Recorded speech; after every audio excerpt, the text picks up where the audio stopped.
माननीय सदस्यहरू, सम्माननीय सभामुखज्यू,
मान्य सदस्यहरू, प्रतिनिधि सभाको आजको बैठकको कारबाही प्रारम्भ हुन्छ।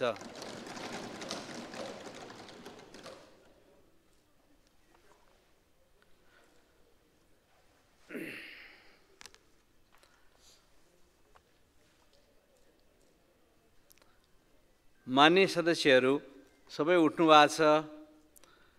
अब मान्य सदस्यहरू आसन गर्नुहोस्। हामी नियमित कार्यसूचीमा जानको लागि आसन गरेर यहाँहरूले बाथरुम बनाउनु होला।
मान्य सदस्यहरू, संसद मान्य सदस्य सांसदहरूको बोल्ने थलो नै हो र मान्य सदस्यहरू देशका जनताहरूको हाम्रो संविधान सम्मत प्रतिनिधित्व गरेर आउनुभएको सर्वोच्च विधायिका संस्था हो।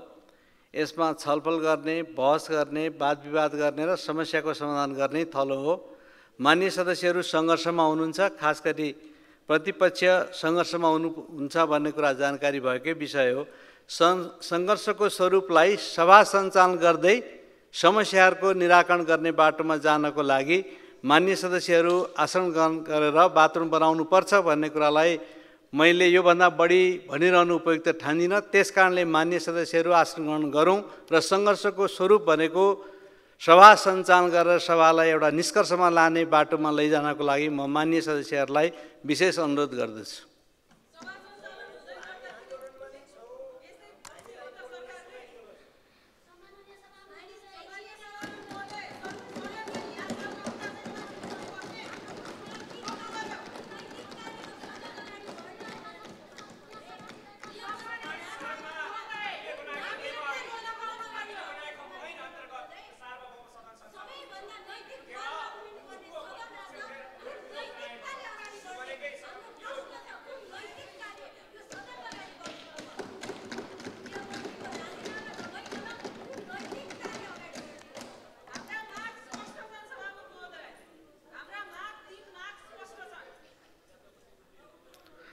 माननीय सदस्यहरू, आजको कार्यसूचीको सम्पूर्ण कार्यक्रमहरू सूचीबाट हटाइएको बेहोरा जानकारी गराउँछु। माननीय सदस्यहरू, अब प्रतिनिधि सभाको अर्को बैठक 2082 साल जेठ 30 गते शुक्रबार दिनको 1 बजे बस्ने गरी यो बैठक स्थगित हुन्छ।